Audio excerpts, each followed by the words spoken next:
It is a Friday edition of Locked On Grizzlies, and you know we got to get down on a Friday. It's a top 100 edition of the show. My ballot has been submitted for the Locked On Podcast Network's NBA Top 100. I'm going to share with you where I ranked Ja, where I ranked Jaren, and I will also give you my top 10 players in the National Basketball Association on this edition of Locked On Grizzlies. Let's lock in.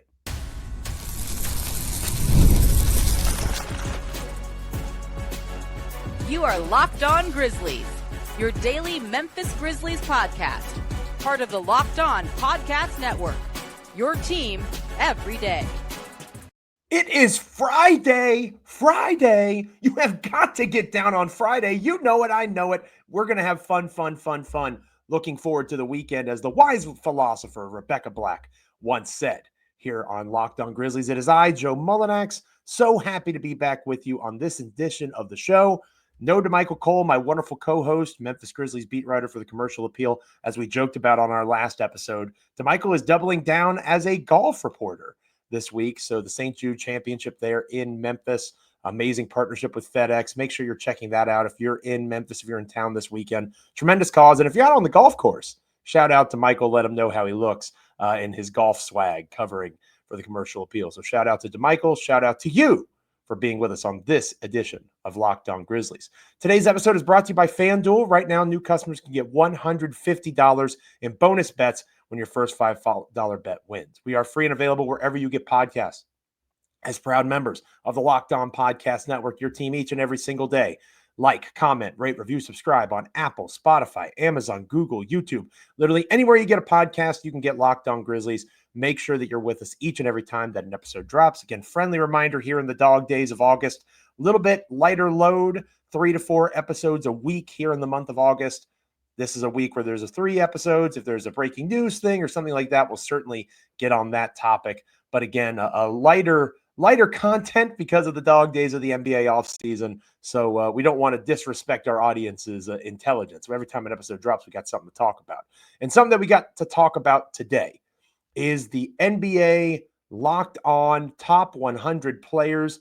Ballots are due today. I am a good student. I'm a good employee, a good listener.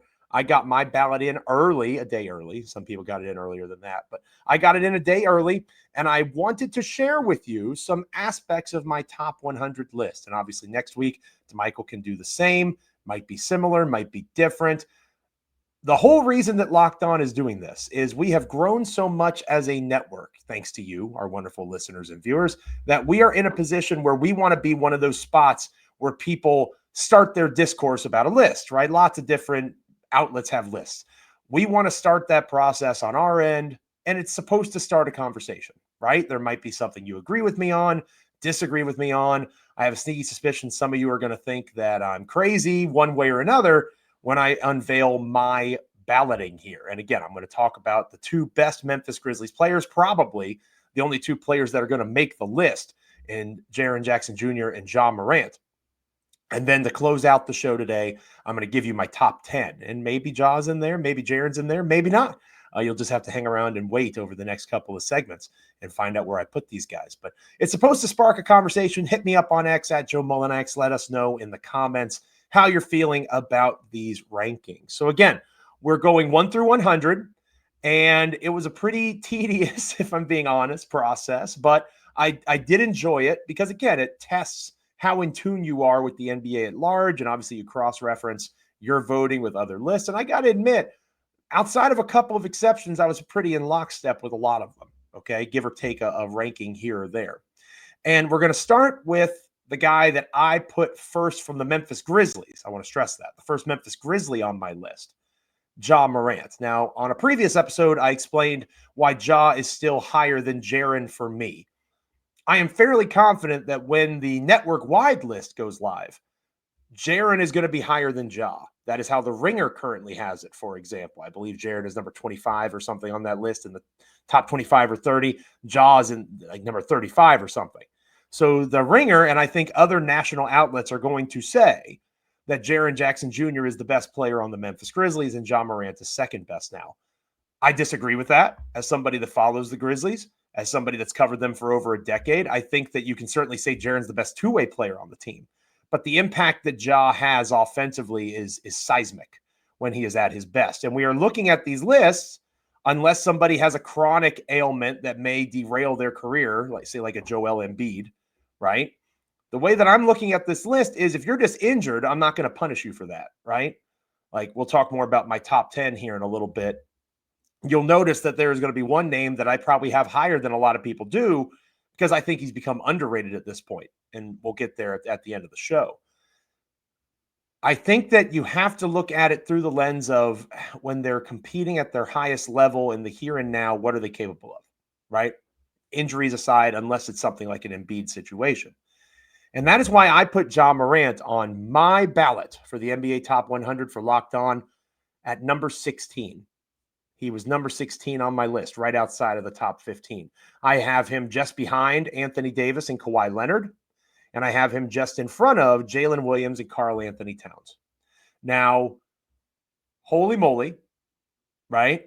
I think that that's probably going to be a little bit controversial, especially among my co-hosts. I think they're going to say I'm a big old homer when it comes to that pick. But I want to stress what I've said time and time again.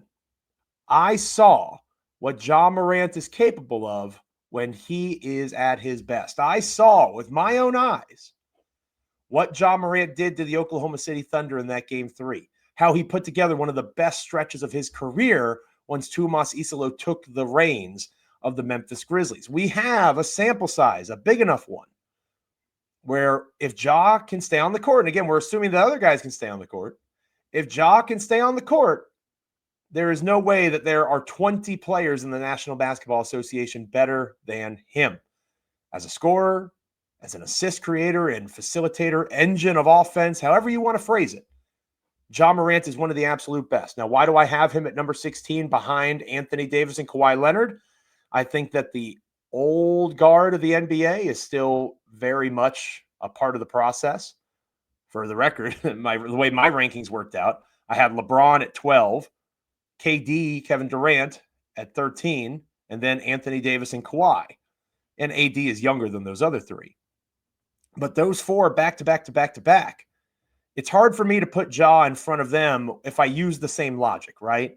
When Anthony Davis is on the court, especially against the Memphis Grizzlies, it feels like he's a complete and utter dominant force, right? A dominant impact player. When Kawhi is out there, it's the same deal. Obviously, they load manage him. They're worried about his knee and other ailments. When he's out there, Kawhi Leonard's one of the absolute best on the planet. So I have Kawhi and AD in front of there because I think they have a similar impact to Morant when they're on the court. It's just a little bit higher for me right now, right? I have Morant in front of Jalen Williams partly because I think a lot of what Jalen Williams, well, not a lot. I think some of what Jalen Williams of the Oklahoma City Thunder does is because so much attention is paid to SGA, right? If Ja Morant were able to be a true number two on another team, like say he went to be LeBron's teammate on the Lakers, or say he went to be, with Anthony Edwards in Minnesota, had that combination, would Ja be a bigger producer? I think the answer is yes, right? So I have Ja as a higher level talent than Jalen Williams. And Karl Anthony Towns, the same is true of him, to be honest with you, in terms of his relationship with Jalen Brunson there on the Knicks. I love Towns' game. You might be able to do the transitive property a little bit here and realize I haven't said Jaren Jackson Jr.'s name yet. And again, that might be something you get mad at me here in a little while. But I think that Towns is a really, really strong number two, a really, really strong number two player. The Knicks are a title contender coming out of the Eastern Conference because they have that strong level of a number two. Looking at the way that I ranked my roster, I would say that Ja is probably the worst number one option, if that makes sense. And again, LeBron's not the number one option. And with the Lakers, it's obviously Luka, who we'll talk more about later on. But I could see Ja, he is a fringe, twinge, edge of the line guy that can be a superstar on a team trying to contend for a championship. If you remember correctly, going back, earlier in the season, if you're an everydayer to this podcast, you know that I had some doubts about that at times over the last year or so. But again, I saw what I saw under Tuamasa-Isola. It was a very small sample size, but I saw what I saw. And I think that the roster is being set up to really amplify the game of Ja Morant. And I think that when his game is amplified and put in a position to succeed, he is going to have a massive dark horse MVP caliber season. So I have Ja number 16 on my ballot. I'm fairly confident that will be one of the highest votes for Ja in this process. I'm interested to hear what DeMichael thinks of that next week. And I'm interested to hear what you have to say about that choice. Ja Morant, number 16 in my top 100 rankings. Where would you have Ja Morant? Let me know in the comments. Hit me up on X at Joe Mullinax. When we come back here on Locked On Grizzlies, where does Jaren Jackson Jr. stack up? Not that far behind. Stick around here on Locked On Grizzlies. Today's episode of Locked On Grizzlies is brought to you by OpenPhone. If you're running a business, you know that every missed call is money left on the table. Think about the last time that you had an urgent need, a plumber, a service provider. If the first person didn't answer, did you just cross your fingers and hope they'd call you back? No, you didn't wait. You moved on. That's why you need OpenPhone. OpenPhone is the #1 business phone system built to streamline and scale your customer communications, all from an app on your phone or computer. OpenPhone lets you manage your business calls and texts from a single app, and the shared inbox feature is a game changer. You can jump into any conversation instantly with your team without missing a beat. OpenPhone is offering our listeners 20% off your first 6 months at openphone.com/lockedonnba. That's openphone.com/lockedonnba. And if you have existing numbers with another service, OpenPhone will port them over at no extra charge. OpenPhone, no missed calls, no missed customers. Check them out today. So Ja Morant at number 16. Ja Morant is there. I'm very confident in that ranking. I feel like I can argue it rationally. It's probably the highest I can go, as I alluded to earlier in the show. Where do I have Jaren Jackson Jr.? I have Jaren Jackson Jr. at number 20. I have Jaren Jackson Jr. at number 20. So again, Ja Morant at 16, Jalen Williams 17, Karl Anthony Towns 18, Cade Cunningham 19, Jaren Jackson Jr. 20. Evan Mobley is 21. Jaylen Brown is 22. Pascal Siakam is number 23 for reference. All right. I already talked about Towns a little bit. Again, he benefits from Jalen Brunson. Really solid number 2. I see Ja as a fringe number 1 on a championship contending team. To me, Jaren Jackson Jr. is an elite number 2, right? And I think Cade Cunningham with the Pistons, number 1 option, I would say, for Detroit. I don't know that I would qualify them as a championship contending team. I don't know that he is that level yet, especially at 23 years old, right? He's still a couple years away. Maybe he jumps Ja in the next season or two. That's possible, right? Jaren Jackson Jr. is an elite number 2 player for me. Elite. Because he can do things as a two-way player that are special, right?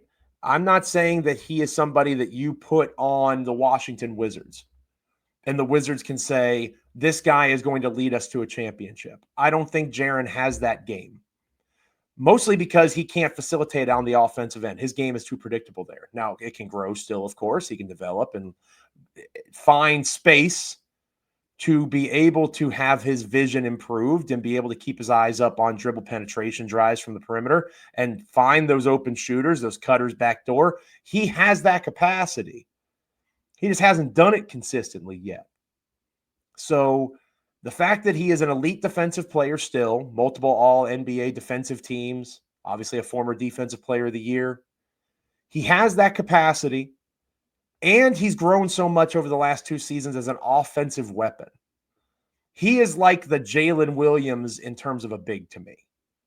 If Ja Morant can get to the level, maybe not quite of an SGA, and we'll talk more about SGA here in a little bit, maybe he can't get up to that level of offensive scoring production. But if he is capable of being in that top 10-ish realm, which he is not, right? Again, I'll give you my top 10 that doesn't feature any Memphis Grizzlies here in a little bit. If Ja can get close to that, I think you could see Jaren having a Jalen Williams-esque impact in those moments. I believe in Jaren in that way. But his facilitation offensively leads something to be desired. DeMichael and I have talked about that a ton. And his rebounding is a problem, right? I think his rebounding is a problem. Now, let's go back to the list. Let's talk about who he's behind and who he's in front of. Again, I talked about Cade Cunningham a little bit. I think Cade Cunningham is the best player on the Detroit Pistons. I think that if you move Jaren to the Pistons, I'm not sure he dethrones Cunningham for that role. So that kind of was a demarcation point for me in my debate between do I move Jaren to 19, Cade back. Towns is a better overall player, in my opinion, than Jaren. He does what Jaren does better than Jaren, at least to me, the way I see it. I think the Cat is a better rebounder, obviously. He's a better three-point shooter. And to be honest with you, in terms of assists, there's ways that you could argue that he's a better facilitator of offense than Jaren is. Jaren's a better defender than Towns. But I think that offensively, and especially on the glass, Cat does a lot of what Jaren does well better than Jaren. So I'm comfortable with Cat in front of Jaren. I think the Grizzlies would be better if it was Karl Anthony Towns instead of Jaren Jackson Jr., especially better offensively.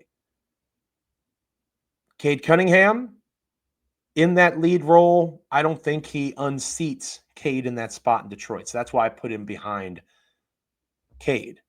I put him in front of Evan Mobley, and I think that's going to be something, and Pascal Siakam, and Jaylen Brown. I think that's going to be something that is going to be controversial, and people are going to call me a homer and that sort of stuff. I have logic behind these choices, okay?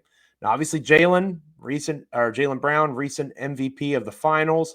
Pascal Siakam was a major piece of that Indiana Pacers run in the recent finals this past season. Obviously, Jaylen Brown was the season before. But Jaylen struggled a lot, Jaylen Brown, from three. It was not his most efficient season in that way.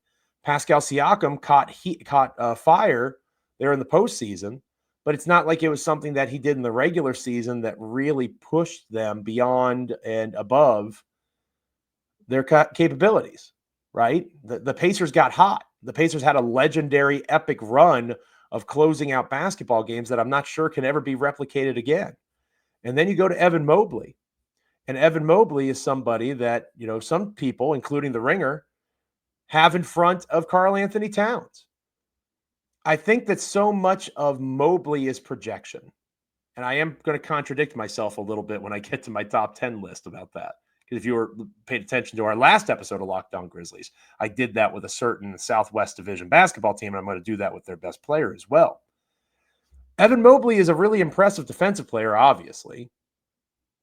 But he is somebody that, again, he doesn't have the same level of offensive development that Jaren does. He just doesn't.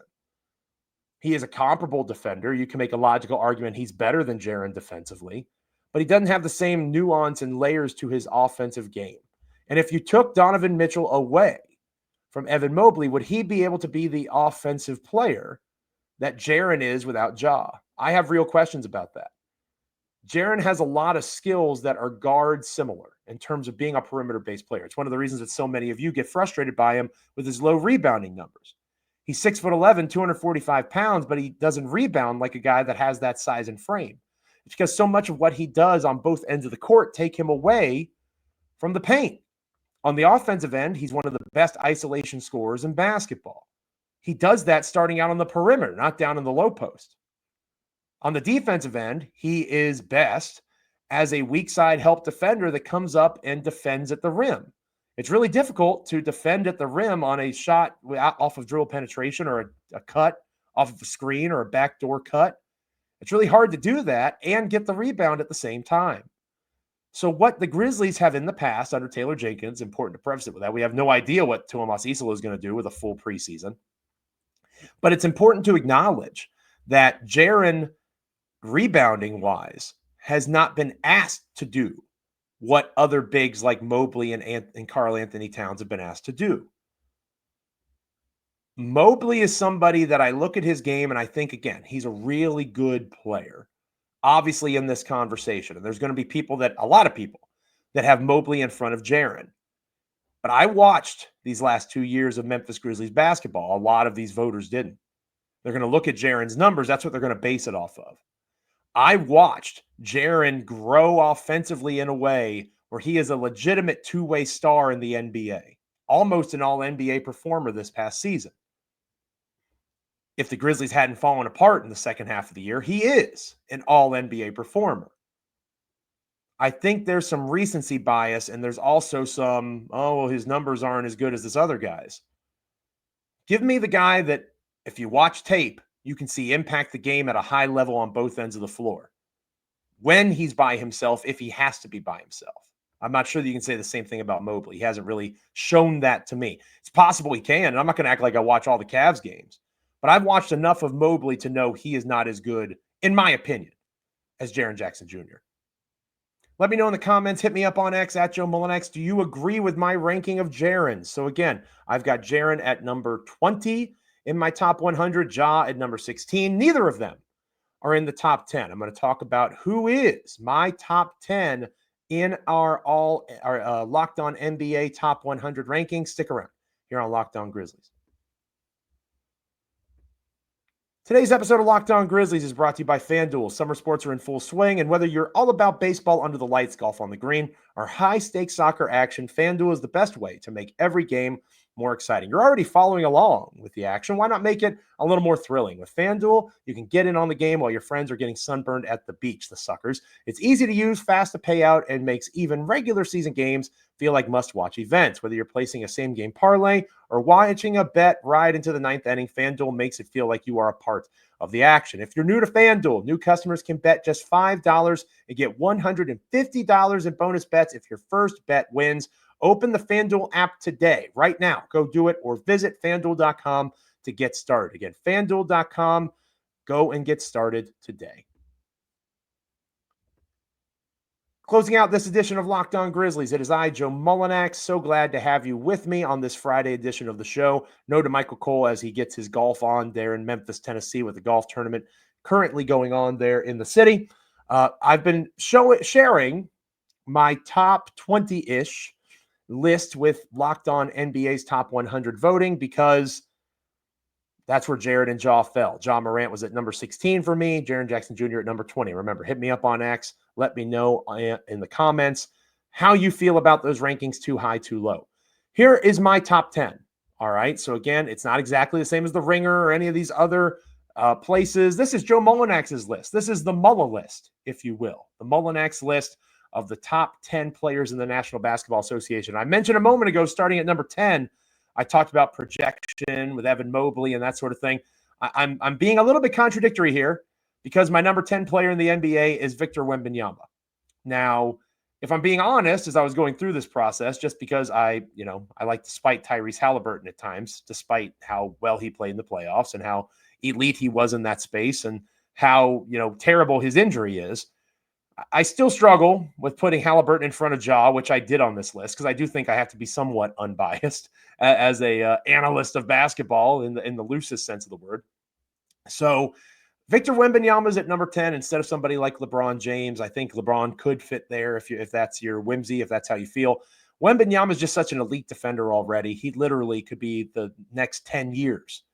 He'll be in the Defensive Player of the Year conversation. He has an offensive game that is so unique and elite.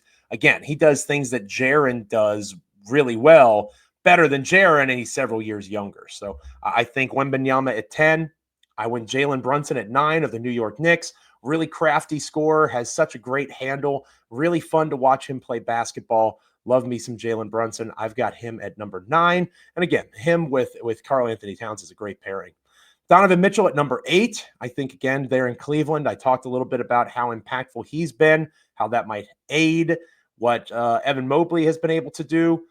I've seen Jaren do it without Ja, right? I think Donovan Mitchell is a force unto himself on the offensive end, and that allows for Mobley to perhaps showcase and score in a way that he wouldn't be able to if he was the primary focus. But I do love Donovan Mitchell. I think he's an elite offensive player. Steph Curry at number 7. Steph Curry remains the best three-point shooter in the NBA. He remains an offensive weapon. And something that's underrated about Steph Curry, not just, his shooting, of course, on the offensive end, he's an amazing ball handler, right? So much of the ability of him to be elite scoring the ball on the perimeter is the way he creates space for himself. He's an undersized guard, but he's just really phenomenal when it comes to his handle. He's one of the most underrated dribblers of the basketball in the NBA, in my opinion, and he continues to revolutionize the game. So Steph Curry at number 7. Anthony Edwards, probably one of the best, if not the best, two-way wings in the entire NBA. A phenomenal defender and athlete that also is able to do great things offensively. His three-point shot has really taken off. I think Ant-Man is number 6 in terms of best players. I've got Jason Tatum at number 5, and this is the one that I talked about earlier. I think he's gotten underrated at this point. It's pretty wild to me in my research for this list making, seeing some folks have him as low as 11 or 12 in the NBA. Again, if you're taking the Achilles out of it, which if you're doing that for Tyrese Halliburton, you probably should do it for Jason Tatum as well. Makes sense. Jason Tatum was the best player on a recent NBA Finals team. He can score, he can defend. Again, we talk about two-way combo type of guys.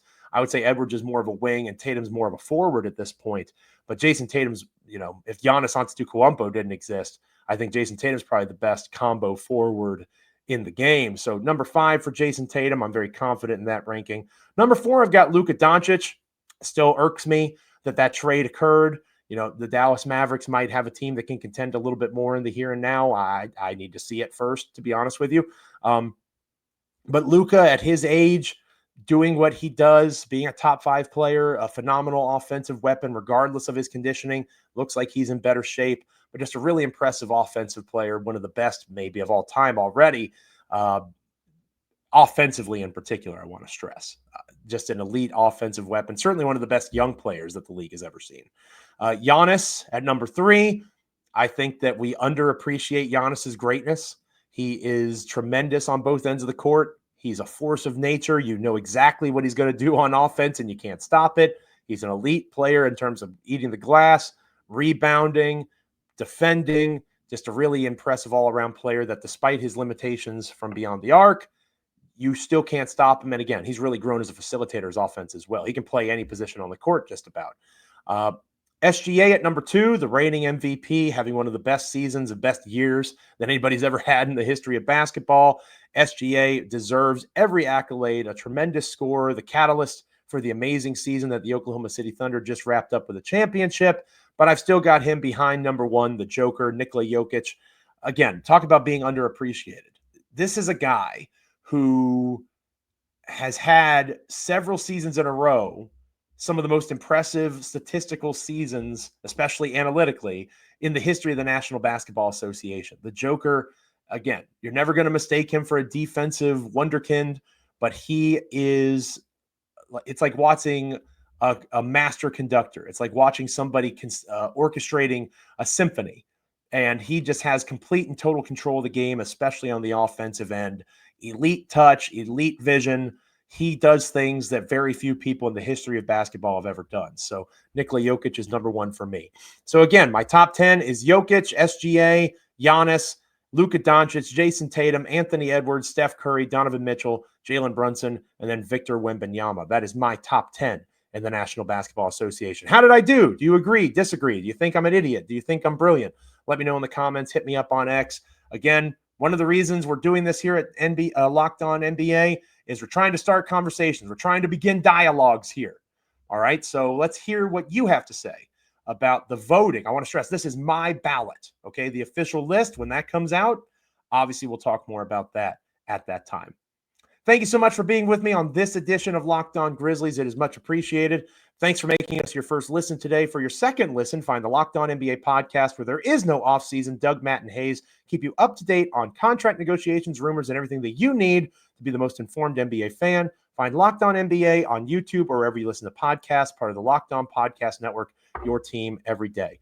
The next time we'll be with you will be Monday. We will have a Monday edition of the podcast. Michael should be back with us. If not, it'll be me solo. We'll check back in, of course, with the Grizzlies at large, see how the weekend went, any news that broke out or broke down. Maybe take a look at the Western Conference at large. Obviously, we talked about the Southwest Division earlier this week. Maybe take a look at the West overall, where the Grizzlies may fit. Not necessarily in terms of play-in, play-off. We've talked about that already. But how the Grizzlies maybe missed opportunities with certain players they could have added, free agency trades, that sort of thing. We'll dive a little bit deeper into the offseason movement in the Western Conference. That'll be our next episode. Make sure you're liking, commenting, rating, reviewing, subscribing wherever you get podcasts, Apple, Spotify, Amazon, Google, YouTube. Become an everydayer if you haven't already done so. Be with us each and every time that an episode drops, and please make sure that you're liking, commenting, rating, reviewing, subscribing. Again, all those sorts of things. Make us a part of your NBA and Memphis Grizzlies content consumption each and every time that an episode drops. Thank you so much for being with us today and every day that we have an episode here on Locked On Grizzlies. We will catch you next week. Enjoy your weekend. Continue to lock in and grind forward with us here on Locked On Grizzlies. See ya.